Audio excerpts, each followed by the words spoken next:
ለሀየሎ ማርያ የጦር ትምህርት ቤት በስሙ ተሰይሞለታል።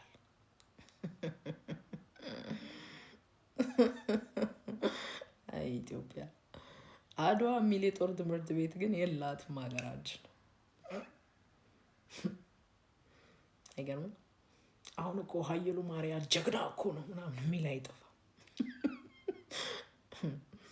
አዎ እና እኔስ ምን አልኩ? ሀየሎ ማርያ ጀግና ነው፣ ሄሮ ግን አይደለም ነው እንዴ?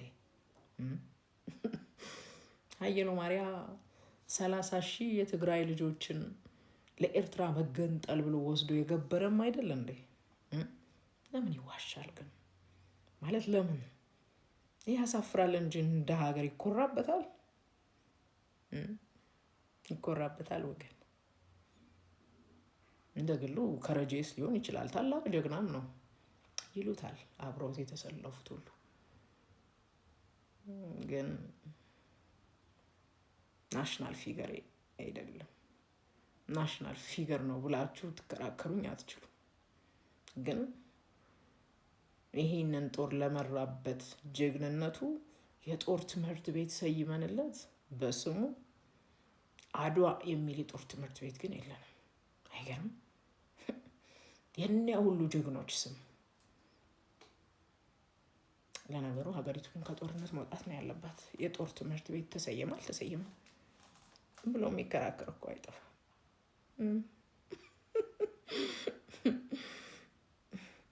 አሁንም እኛ እርስ በርስ ስንባላ፣ እርስ በርስ ስላጫረሱን፣ እርስ በርስ ስለገደሉን ስንቆም፣ ሐውልት ስናቆም፣ እነሱን ጀግና እያለን እርስ በርስ ስንበሻሸቅ፣ ዋናውን ትልቅ ፊገር ሌሎች ይመጡና ኢትዮጵያውያኖች በዛን ዘመን እንዴት አድርገው ነው አድዋን ያሸነፉት?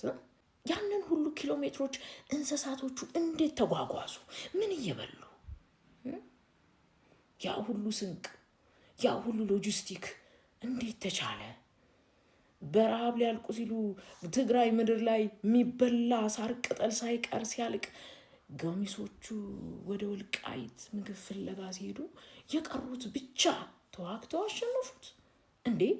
ይሄ የባህል ሕክምናቸውስ እንዴት ነው? ያን ሁሉ የደቀቀ አጥንት የዘመናዊ ሳይንስ እንኳን በአንድ ጀንበር አይደለም በአመታት ሊፈታው ያልቻለውን እውቀት እነሱ እዛው ጦር ሜዳ እያሰሩና እያሸጉ እንዴት ነው አስቆማ ያስኬዷቸው ብለው ከስር መሰረቱ አጥንተውና መርምረው ነገ አድዋ ጀግኖችን ማብቀያ ትምህርት ቤት ይሰሩና ሄደን እንማር ይሆናል አይደል? ያለመታደል እኛማ ምን ተዳችን?